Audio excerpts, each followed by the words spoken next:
한 공동체 이익을 강조하고 경우에 따라서는 개인의 희생까지도 감수해야 하고 한다는 그런 집단주의가 있습니다. 한국과 일본이 그 대표적인 나라라고 할 수 있겠죠. 그들은 개인의 행복을 공동체 안에서 찾습니다. 그래서 공동체의 이익을 개인의 권리 위에 두죠. 반면에 자신의 목표와 욕망을 앞세우며 개인의 권리에 큰 가치를 두고 한 개인의 이익이 국가나 사회 집단보다 우선시 되어져야 한다라고 주장하는 개인주의가 있습니다. 그래서 마스크 안 쓰는 것도 내 권리다라고 떼를 씁니다. 일반적으로 서구 나라들이죠. 코로나 바이러스의 상황이 이 집단주의와 개인주의를 뚜렷하게 구분하여 보여주었습니다. 같은 민주주의지만은 유럽과 미국의 개인주의적인 자세가 방역에 실패를 가져왔다라는 지적과 함께 집단주의적인 한국과 일본은 그만해도 방역에 성공한 나라로 인정을 받고 있습니다. 반면에 한국과 일본은 전혀 같지 않습니다. 일본은 수직적인 집단주의라서 조직을 중시하고 한국은 관계를 중시하는 민족입니다. 그래서 일본의 집단주의와 구분하기 위해서 한국은 관계주의다라고 말합니다. 관계주의는 나보다 우리를 중시합니다. 그래서 남편과 아내를 두고 내 아내, 내 남편이라고도 하지만은 우리 남편, 우리 아내라고 해도 통합니다. 세계 어느 나라에서도 자기 남편을 두고 우리 남편이라고 부르는 곳은 없다고 합니다. 나라도 내 나라라고 이야기하지 않고 우리나라라고 합니다. 우리라는 이 관계 안에서 나를 보는 관계주의입니다. 조직을 중요시하는 일본은 나라가 패전을 했을 때 나라라는 그 집단의 무너짐을 자기 자신의 무너짐으로 여기고 그들도 함께 집단 할복 자살을 합니다. 그러나 한국은 나라가 무너졌지만은 노부모를 걱정하고 가족을 생각하고 돌보기 위해서 고향으로 돌아갑니다. 집단주의와 관계주의의 차이입니다. 선교학적으로도 볼 때 아주 뚜렷합니다. 일본의 선교의 역사가 훨씬 길지만은 나라가 신으로 지정하고 숭배하는 천황을 버리는 것은 곧 자기 자신을 버리는 것이다 생각을 합니다. 그래서 자식이 예수를 믿고 아버지가 예수를 믿어도 마음을 열지 않습니다. 관계가 아니라 집단이기 때문입니다. 한국은 아버지가 믿거나 아들, 딸이 믿으면은 나도 믿어볼까라고 하는 생각에서 마음을 열고 복음을 받아들입니다. 관계를 중시하기 때문이죠. 그래서 선교 역사가 짧아도 복음이 빨리 자리를 잡게 되었습니다. 하나님께서 우리나라에게 허락하신 특별한 은총이다라고 생각됩니다. 이렇게 서로의 관계 속에서 연결되어져 있기 때문에 가능한 경우였다라고 합니다. 우리가 팔복을 공부했습니다. 이 팔복은 따로 떨어져 있는 말씀이 아니라 하나로 연결되어져 있는 말씀이다라고 지난번에 말씀드렸죠. 심령이 가난한 자, 애통하는 자, 온유한 자, 의에 줄이고 목마른 자, 긍휼히 여기는 자, 마음이 청결한 자, 화평케 하는 자, 의를 위하여 박해를 받는 자, 8개의 복을 나열해 놓았지만은 이것은 8개의 복을 설명하기 위한 것이 아니라 하나의 축복을 그냥 여러 가지로 나누어서 설명한 것뿐입니다. 연결되어져 있습니다. 팔복을 보면은 제1복과 제8복 둘 다 같은 복을 언급합니다. 3절에서는 애통하는 자는 복이 있나니 천국이 그들의 것이며 라고 말씀합니다. 그리고 10절에서는 의를 위하여 핍박을 받는 자는 복이 있나니 천국이 그들의 것이며 그들의 것임이라 라고 또 다시 선포를 합니다. 이렇게 팔복의 처음과 마지막을 천국으로 묶음으로써 팔복은 하나님 백성들에게 주어진 하나의 복, 즉 천국을 말씀하고 있다라는 의미가 됩니다. 그래서 팔복은 천국 백성이 누리는 가치와 기쁨을 고스란히 담고 있는 그러한 말씀이 되죠. 천국이 저희의 것이며 라는 이 문장의 동사를 살펴보면 시제가 현재형으로 되어 있음에 주목해야 합니다. 그 의미는 천국, 하나님의 나라는 나중에 누리는 것이 아니라 지금 소유하고 지금 우리가 누려야 하는 것이다 라는 것을 말하기 위함이십니다. 예수님께서 누가복음 17장 21절에서도 이렇게 말씀하셨습니다. 또 여기 있다 저기 있다 라고 못하리니 하나님의 나라는 너희 안에 있느니라. 하나님의 나라가 속히 도래하기를 원하여서 참 로마의 압제로부터 벗어나기를 원하는 그 바리새인들이 예수님을 삥 둘러싸서 물어봅니다. 하나님의 나라가 언제 임합니까? 자신을 둘러싸고 묻고 있는 그들에게 예수님이 대답합니다. 너희 안에 있다. 이 말씀은 두 가지로 이해를 합니다. 너희가 원하기만 하면은 손을 뻗어서 닿을 만큼 가까이 있다. 마음만 먹으면은 천국은 지금 당장 소유할 수 있다라는 의미가 하나입니다. 다른 하나는 삥 둘러서 묶고 있는 바리새인들 안에 계신 예수님은 너희에게 둘러싸여 있는 내가 바로 천국의 주인이다. 그래서 나를 인정하면은 지금부터 천국을 누린다라는 의미가 다른 하나가 됩니다. 둘 중에 어떤 해석을 택하던 간에 천국은 예수 그리스도를 구주로 받아들임으로부터 시작이 되어진다라고 가르치고 있습니다.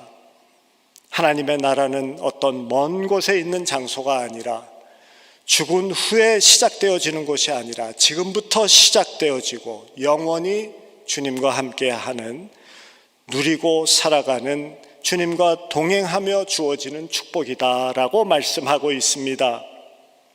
그래서 3절과 10절에서도 천국이 그들의 것이요 라고 하는 이 시제가 현재형으로 되어져 있는 것이죠. 지금부터 성령님과 함께 동행을 하며 누리게 되어지는 천국. 그래서 예수님은 오늘 천국 백성으로서 살아가는 그러한 모습을 설명하기 위해서 팔복이라는 것을 우리에게 가르쳐 주셨다라고 성서학자들이 주석을 답니다.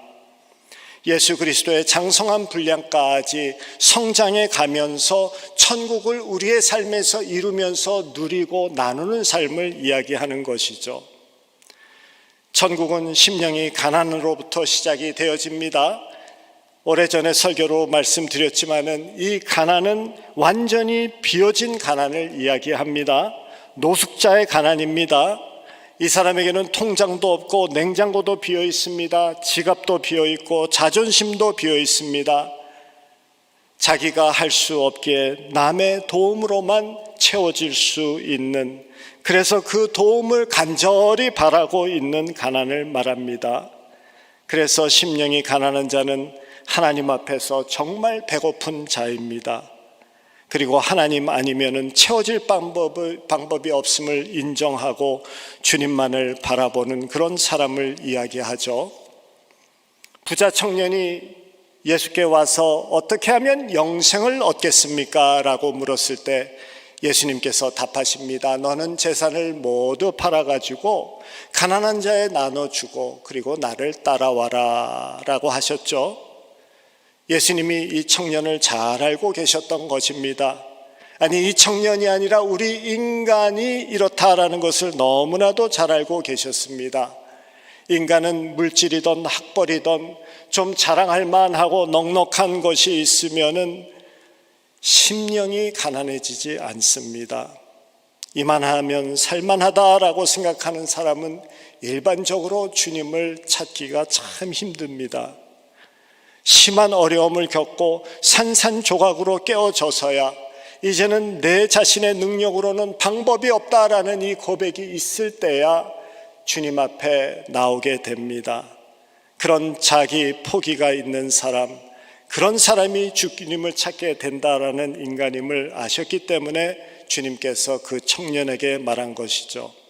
내 소유를 다 팔아서 정말 가난한 마음이 되어질 때 주님 아니면은 다른 방법이 없다라는 생각이 들 때 나를 따를 수 있다.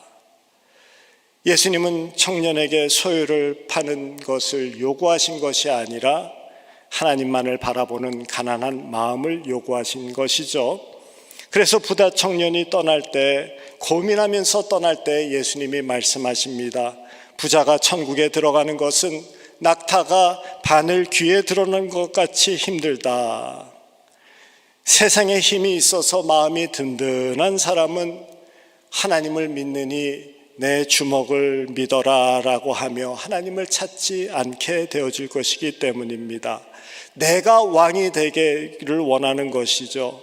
나는 당신을 왕으로 모시지 않겠습니다 라는 것입니다. 우리가 이민 와서 주님 없이는 살 수 없는 그런 어려운 환경에 처해 있는 것, 삶에 고난이 있다라는 것, 도리어 이것이 얼마나 우리에게 축복인지요. 그렇기 때문에 주님을 이만큼이라도 찾아 나오는 것 아니겠습니까? 갑자기 바보같이 되어져 버린 미국의 이민 생활 때문에 그래도 마음이 가난해져서 주님을 찾게 되어지고 더 의지하면서 살아가게 되는 것이죠. 그래서 구원받아 하나님의 백성 되어진 것 아니겠습니까? 우리의 삶에 주어졌던 그때의 그 고통 때문에, 누구와도 나눌 수 없는 그 아픔 때문에, 내가 지금 겪고 있는 이것 때문에 천국을 소망하고 주님을 바라보기를 원하는 우리가 되고, 주님이 채워주셔야만 되고 주님이 살려주셔야만 됩니다라는 이 가난한 마음이 생기는 것 아니겠습니까? 하나님의 섭리의 손길, 우리를 이끌어 나가시는 이 은혜, 축복이고 감사 제목이 되어야 합니다. 그럼에도 불구하고 주님께 마음 문을 열지 못하는 사람들이 있다는 사실이 있습니다. 그런 사람들이 이렇게 질문을 합니다.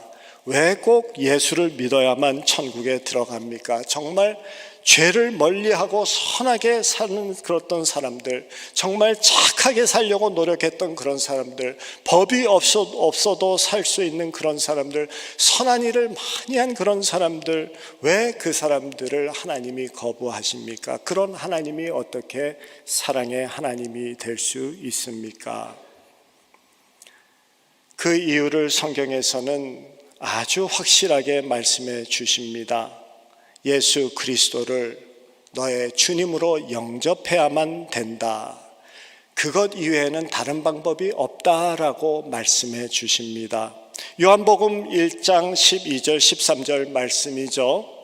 영접하는 자 곧 그 이름을 믿는 자에게는 하나님의 자녀가 되는 권세를 주셨으니 이는 혈통으로나 육정으로나 사람의 뜻으로 나지 아니하고 오직 하나님께로 난 자들이니라.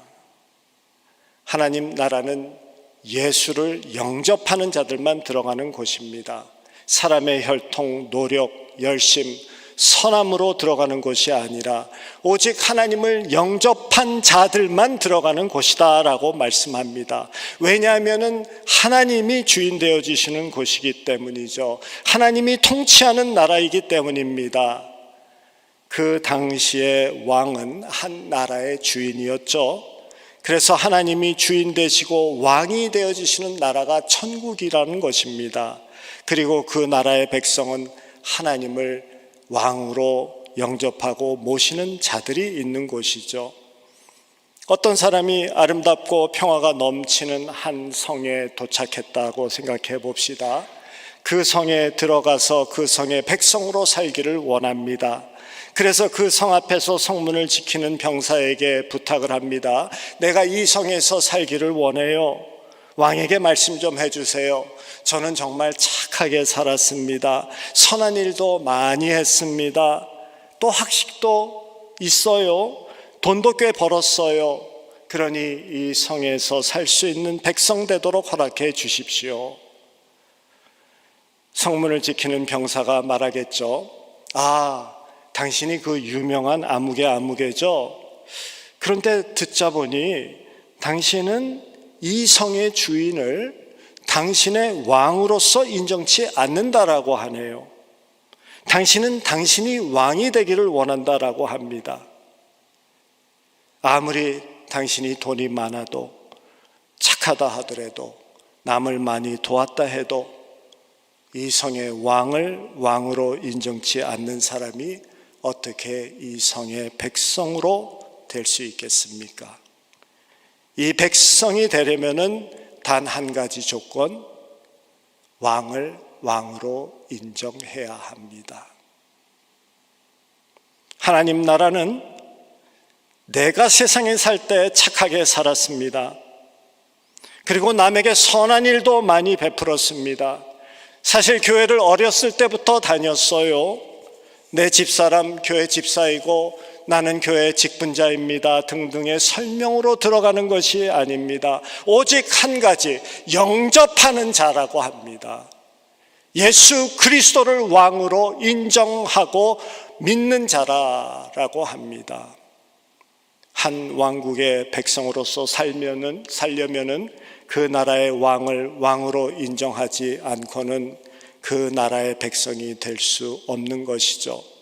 내가 왕이다라고 하거나 당신이 아니라 내가 원하는 그 존재를 왕으로 세우기를 원합니다. 그것은 진정한 왕을 대적하는 일이 됩니다. 결국 그 왕이 다스리는 나라의 백성이 될 수 없죠. 하늘과 땅을 지으신 하나님께서 하느님 나라의 왕이신 예수를 오래전에 이 땅에 보내셨죠. 그리고 처음 오셨을 때 예수님을 믿음으로 나의 주, 나의 왕으로 인정함으로 하나님의 백성이 될 수 있는 그 사랑, 그 은혜를 베풀기 위해 오셨던 것입니다. 그리고 다시 올 때에는 그때 자기를 거절한 모든 자를 심판하실 것이다 라고 분명히 선포하셨습니다. 처음에는 자비의 왕으로 오셨지만은 다시 오실 때에는 상한 갈대를 꺾으실 것이고 꺼져가는 심지를 꺼버리실 것이다 라고 말씀하십니다. 타락한 하늘과 땅을 확 정리해버리고 새로운 나라를 세우실 것이다 라고 말씀하시며 그 나라의 왕을 왕으로 인정치 않는 모든 사람은 나라 밖에 어둡고 불타는 곳에서 영원히 심판받게 되어질 것이다 라고 말씀하십니다.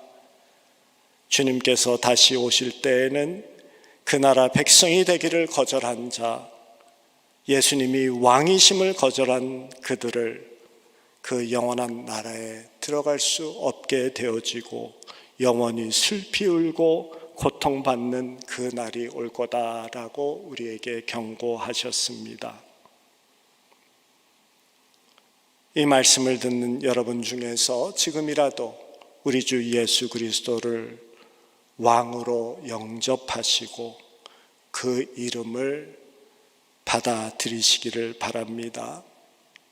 예수도 좋고 부처도 좋아서는 안 됩니다. 한 나라에는 두 주인이 있을 수 없기 때문입니다. 왕이신 그분만이 왕되게 해야 합니다. 그때 하나님의 자녀가 되어지는 권세를 주셨다라고 말씀하죠. 팔복은 그렇게 하나님의 자녀가 된 자가 복 있는 자다라고 말씀하고 있습니다. 그런 자에게 천국이 주어진다라고 선포하고 있습니다. 그래서 오늘 말씀은 첫 번째 그 팔복에서 그리고 마지막의 팔복에서 천국이 그들의 것이며 라고 현재형으로 선포합니다. 오늘 하루를 살아도 그 천국 백성의 관점에서 세상을 바라보면서 살라는 부탁과 권고이고 행동 지침을 말씀해 주고 계십니다. 이 세상에 살지만은 천국의 백성으로서 세상에 법이 있지만은 예수 그리스도를 왕으로 모시고 하늘의 원리를 따라서 살아가라고 말씀하십니다. 하늘 백성임을 기억하고 관점을 바꾸고 살라라고 말씀하시면서 이 팔복을 주신 것입니다. 행복 번역가라고 자처하는 히시 고타로, 그분이 쓴 하루 한 줄 행복이라는 책이 있는데 그 내용 중에 이런 것이 있습니다. 건물의 엘리베이터가 너무 느리다고 입주자들이 불만이 쇄도할 때 당신이 건물의 주인이라면 어떻게 하시겠습니까? 실제로 시카고의 한 높은 건물의 주인이 겪었던 일이라고 하죠. 입주자들이 엘리베이터가 너무 늦다고 불평을 해서 이 불평을 들은 주인이 해결 방법을 생각한 것입니다. 엘리베이터의 벽에 거울을 붙인 것이죠. 그랬을 때 사람들은 거울에 비친 자기의 모습을 보면서 엘리베이터가 빠른지 느른지 신경을 쓰지 않게 되어졌다라는 이야기입니다. 많은 사람들은 승강기를 빨리 올라가게 해야 된다라는 것이 해결이라고 생각했을 것입니다. 그러나 그 주인은 거기 있는 사람들의 관심을 돌리면 된다라고 생각을 한 것이죠.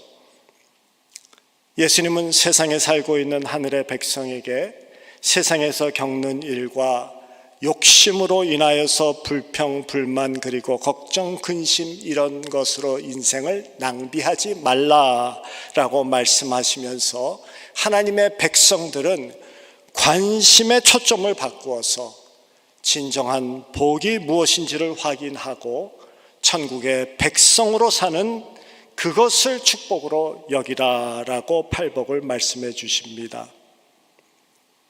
저희들이 이제 3절부터 함께 내려가면서 지난 8주 동안 저희들이 함께 나누었던 말씀을 잠시 생각해 보고 마치도록 하겠습니다.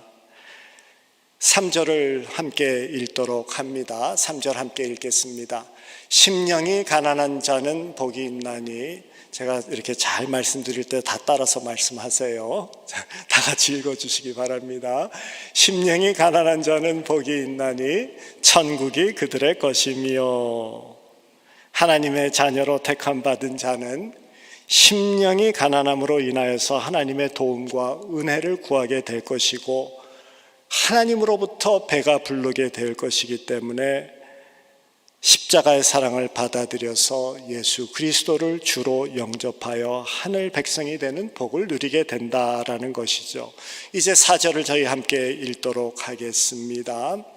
애통하는 자는 복이 있나니 그들이 위로를 받을 것이며, 하늘의 백성들은 삶의 고통이 찾아올 때 자신을 돌아보면서 가슴을 치는 애통을 하며, 그래서 히스기야 왕과 같이 벽을 바라보고 환경을 바라보지 않고 하나님께 간구하며 하나님의 은총을 입게 되어지고, 그리고 그러한 애통함과 간구는 하나님의 위로를 누리게 되어진다라고 말씀을 하고 있습니다. 5절 함께 읽도록 하겠습니다. 온유한 자는 복이 있나니 그들이 땅을 기업으로 받을 것이며, 하나님의 백성들은 하나님께서 우리의 삶에 가장 선한 뜻을 가지고 간섭하시고 섭리하심을 인정하기 때문에 바둥대거나 긴장하거나 걱정하지 아니하고 주님께 모든 것을 맡기고 마음의 온유함을 잃지 않을 것이고, 그리하여서 주님의 통치 가운데에서 그의 땅에서 평안과 풍성을 누리게 된다라는 말씀이 됩니다. 6절 말씀 함께 읽습니다. 의에 줄이고 목마른 자는 복이 있나니 그들이 배부를 것이며, 하나님의 백성은 의에 줄이고 목말라 하기 때문에 죄를 통해서 얻는 만족을 거부합니다. 하나님의 주시는 그 영혼을 춤추게 하는 배부름을 누리면서 살아가게 된다라는 말씀이 되죠. 7절 함께 읽도록 합니다.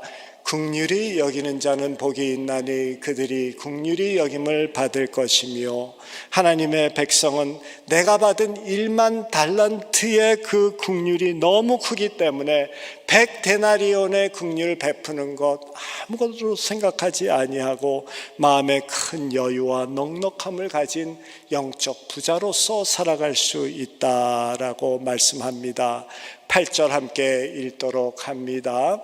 마음이 청결한 자는 복이 있나니 그들이 하나님을 볼 것이며 하나님의 백성은 두 신을 섬기는 것이 아니라 하나님만 섬기는 마음의 청결함을 유지하여서 하나님이 처음에 허락하여 주신 창조의 마음을 회복하고 하늘의 푸르름, 밤 하늘의 별을 보면서도 하나님을 뵐 수 있는 영적 순수함을 노리게 되어질 것이다 라는 말씀이죠. 9절 말씀을 봅니다. 화평케 하는 자는 복이 있나니 그들이 하나님의 아들이라 일컬음을 받을 것이요 하나님의 백성은 토끼가 찾아오기를 기다리는 것이 아니라 토끼를 찾아가듯이 쫓아가는 적극성으로 화평을 이루면서 어쩐지 당신은 정말 예수 믿는 사람 같았어 라는 이 최고의 칭찬, 최고의 기쁨을 누리는 삶을 살게 된다라는 말씀이 됩니다. 마지막에 10절 말씀 읽도록 하겠습니다. 의를 위하여 핍박을 받는 자는 복이 있나니 천국이 그들의 것임이라.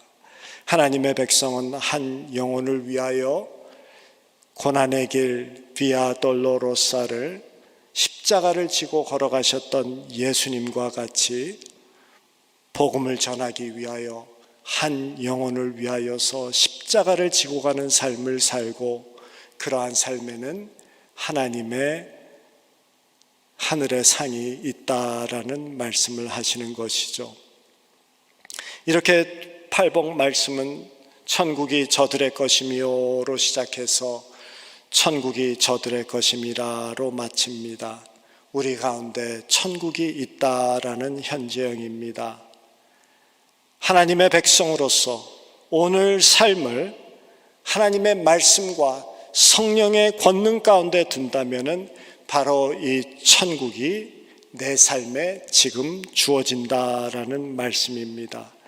현재형 천국을 살라라고 하십니다. 오늘의 천국을 만들어 가라라는 예수님의 권고입니다.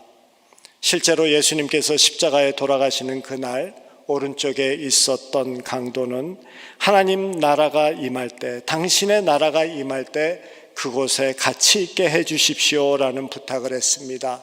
그때 예수님께서 그에게 말씀하시죠. 누가복음 23장 43절의 말씀입니다. 예수께서 이르시되 내가 진실로 내게 이르노니 오늘 내가 나와 함께 낙원에 있으리라 하시니라. 예수님의 이 말씀은 천국이 저들의 것이미요 라고 말씀하는 천국의 즉각성, 천국의 현재성을 강조하기 위하여서 오늘이라고 말씀하셨습니다. 천국은 나중에 예수 재림 후에 주어지는 것이 아니라 오늘 너희에게 주어진다라고 말씀하십니다. 천국은 지금부터 누리고 오늘부터 나누어라라는 것이 됩니다. 그래서 이 팔복 말씀은 바로 이 천국의 현재성, 천국의 즉각성을 부각시키기 위하여서 하늘 백성은 재림 후에 천국을 기다릴 뿐만이 아니라 천국을 현재화하는 하나님의 일꾼 되어짐을 말씀하고 있는 것입니다. 그리고 그 사명을 이루어가는, 천국을 나누는 그 사명을 이루어가는, 천국을 소유한 자가 천국을 나누는 그 사명을 이루어가는 행동 지침을 주신 것이죠. 어떻게 하면은 이 천국을 현재화하여서 다른 사람에게 나누어 줄 수 있을까? 너희들의 심령이 가난해지고 너희들이 애통하는 기도를 통해서 너희들이 온전하여서 너희들이 의에 줄이고 목말라 죄를 멀리하는 삶을 통하여서 너희들이 긍휼을 여김을 통하여서 청결한 마음을 가지고 화평함을 이루는 삶을 통해서, 그리고 십자가를 지고 비아 돌로로사 그 고난의 길을 가는 삶을 통하여서 천국을 현재화하여 그 천국을 이웃과 나누는 삶을 살라. 그것이 바로 우리에게 주신 이 팔복이 되어집니다.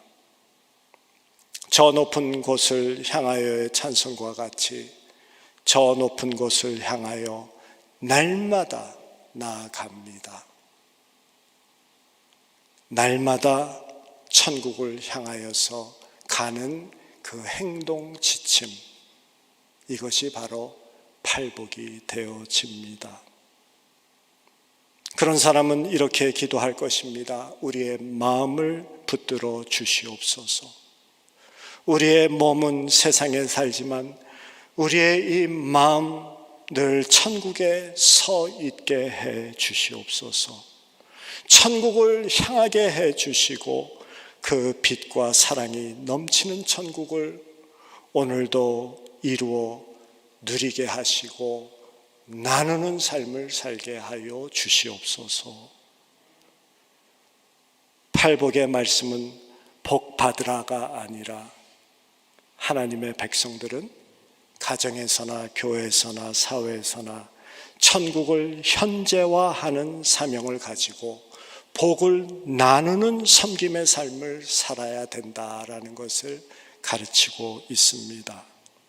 하늘 백성은 복 더 받기를 원하는 그런 삶이 아니라 이제는 천국을 소유했으니 더 무엇을 바랄까? 이제는 내가 나누는 삶, 섬기는 삶을 살겠다라고 결단하고 이 팔복의 말씀에 따라서 섬기는 삶을 살아가는 존재입니다. 우리 성도님들, 또 우리 교회가 천국의 복을 현재화하는 그 사명을 이루어가는 저희들 되어지기를 주님의 이름으로 축원합니다.